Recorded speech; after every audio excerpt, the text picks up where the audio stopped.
To wholesale or to flip? Where to begin? That is today's question. Hey guys, welcome to the Real Flip Show, episode 2. My name is Chris Williams, real estate investor from Central California, and this is probably one of the most asked questions ever.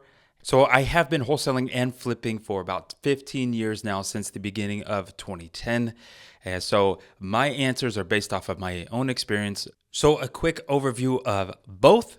Wholesaling is basically where you find a home that you can put under contract with you as the buyer at a price low enough where you can turn around and then sell your contract for a fee to another cash buyer. And now that cash buyer is either going to fix and flip it or turn it into a rental. And then of course, flipping, everybody knows flipping. Again, you do have to buy the home at a discount. Now, generally, you are going to repair that home to bring up the value to a point where when you sell it, you make a substantial profit on that home. Both have their ups and downs, both have their risks. One has a very short time frame, which is a wholesale, and the other, flipping, can take anywhere from a month to 5, 6, 7 months, depending on your market and depending on the size of the project as well. Now, I'll just come right out the gate and share my own opinion based on my experience of doing several hundred deals. Now, honestly, I think if you're looking to start flipping or even buying rentals, I think first you should start wholesaling, even if you just wholesale 3 to 5 properties, and I'm going to tell you why. Flipping is great. I've done it many times, from full fix and flips to rebuilds to buying a house that was just studs and basically doing a full new build construction, to even doing hotels where we just trash it out and turn around and put it back on the market. They can be great. It can be a great experience. However, if you were just getting started, I'm going to go ahead and assume a few things. You probably are a little bit lower on the money. So you're probably looking into real estate as a form to increase your income and increase your net worth. And if you are going and fix and flipping, I mean, whether it's a $100,000 project or $500,000 project, you're putting all of that at risk. Even if you borrow 100% of it, which is very possible with private money or hard money, that is still all a risk that you are putting up. Whereas with wholesaling, there really isn't that risk. The biggest risk that we take on is really just losing the contract. So yeah, I spent money in marketing. I spent time cold calling or sending letters, whatever that is. So if I get a deal and I have to cancel it, then yes, I'm technically losing that, but I'm not losing $100, $200, $300,000 off of one deal. And yes, there is always a risk of also being sued if you don't fulfill your contract. That is why we have certain stipulations in the contract, certain due diligence periods and due diligence items that give us that out to be able to cancel if we can't move that property. And with a fix and flip, you don't have that. Once you own it, you own it. 100% of the risk falls on you. And again, that's not a bad thing. But if you're just getting started, I would say avert as much risk as possible so that you can take some time to learn about comping homes, learning about value, learning how to go and estimate repairs as well. So why I think you should start wholesaling, again, is reducing, not eliminating, but reducing so much of that risk that you take on when you buy a home. Now, if you are legitimately learning how to wholesale, here's the thing. You learn how to market to sellers. You learn how to talk to sellers and negotiate good deals. You will probably learn about comping properties and coming up with values. And you will also learn about estimating rehab projects, estimating rehab timelines. Again, you're learning all of that while not taking on the risk of losing hundreds of thousands of dollars in one house. And if you think that you can flip and be the exception to losing money, you're in for a very rude awakening. Eventually, everybody loses money in real estate. It will happen. It sucks, but you got to lick your wounds and move on. So with wholesaling, you learn these great things. And then once you've done a few deals where you feel comfortable enough, now you can go ahead. Let's say you land a good deal and you're like, dang, I've been making 10 or 15 grand on each of these wholesales. But if I buy this home, I can do a light remodel. Maybe I'll make $40,000, $50,000. Guess what?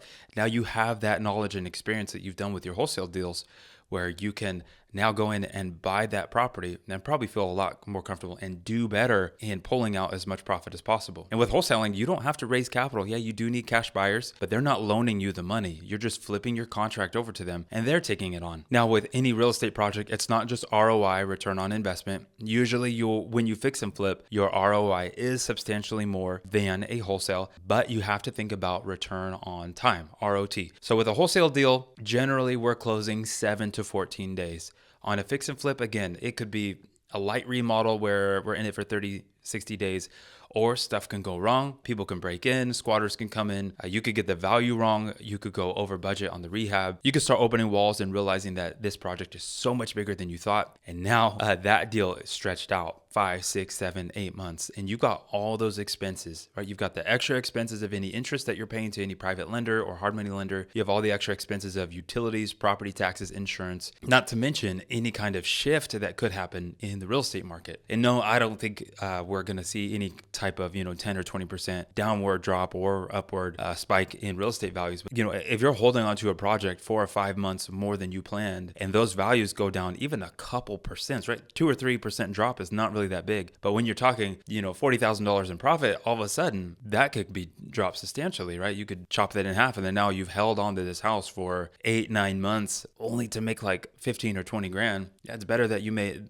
than you making nothing, but still, that's not worth it. To me, that's not worth it. I don't want to hold on a house that long, take on all the risk, take on all the headaches, manage the contractors, only for like an amount of profit that I could have made had I just wholesaled it. So that return on time is substantially more when it comes to wholesaling. And if you're doing this with a full-time job or even a part-time job, it is so much less to manage if you're wholesaling it. Because again, the main thing with wholesaling is you need those motivated sellers to sign the contract. So that is where the bulk of your time is going to go, finding those sellers, negotiating the contract. And then if you have a good deal, honestly, cash buyers are a dime a dozen. It is not hard to get another cash buyer to buy your deal. If you have a full-time job and you're trying to do this, imagine flipping.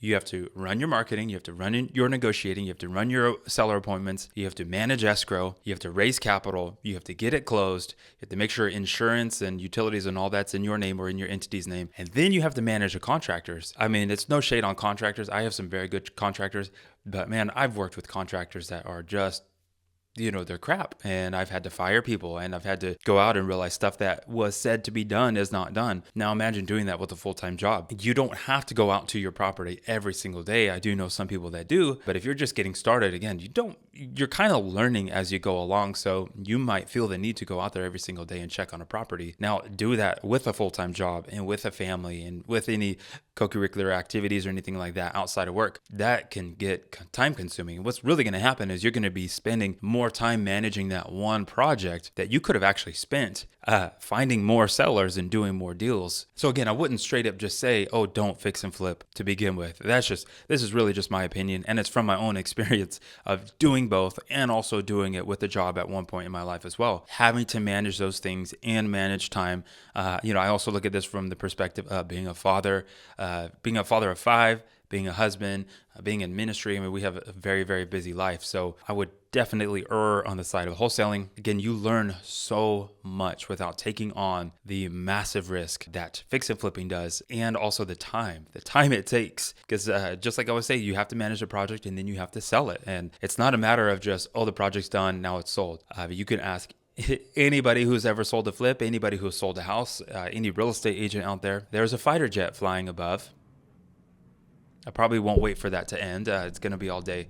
But honestly, there's sometimes you're in escrow and buyers lose their job. Buyers get divorced. Things happen. Somebody sees a home inspection report and they freak out. There's a little electrical issue, and for some reason they think that the whole house is going to burn down, even though you're like, dude, we can get it fixed for like $500. You don't have to freak out and cancel, right? Stuff like that happens. I mean, there's been times where I've had great deals in a great hot, white hot market that has ended up going through 2 or 3 buyers just because stuff happens. And again, you put a house on the market, you're thinking you're going to get it in escrow and be done, sold within 30 days. And you stretch that out several months because now you're going through several buyers. This stuff happens. And again, I don't say this to dissuade you from flipping. I think flipping is phenomenal. I think having rentals is phenomenal. But again, I would really encourage you to analyze where you are in life. How is your available time?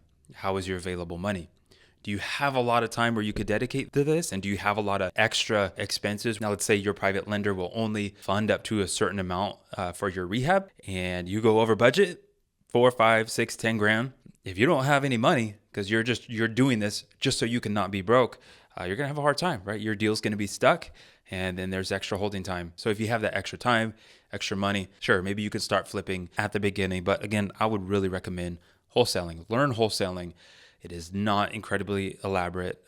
It is a simple process, although I would say that it isn't easy, right? I mean, negotiating sellers, you may have hundreds of competitors out there. It's not exactly easy, but it is a much more simple process. There's lots of great content out there on my YouTube channel, now here on the podcast as well. Stay tuned, like the video, subscribe please to the show, to the channel. If you're on YouTube, I have some great resources in the description and the pinned comments as well. Hey, again, comment, give me a comment. What has been stopping you from starting? Would love to hear and love to see how I can help you out. I'll see you next time.